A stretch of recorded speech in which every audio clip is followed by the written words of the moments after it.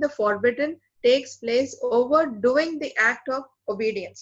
Otherwise, preventing harm over its benefit.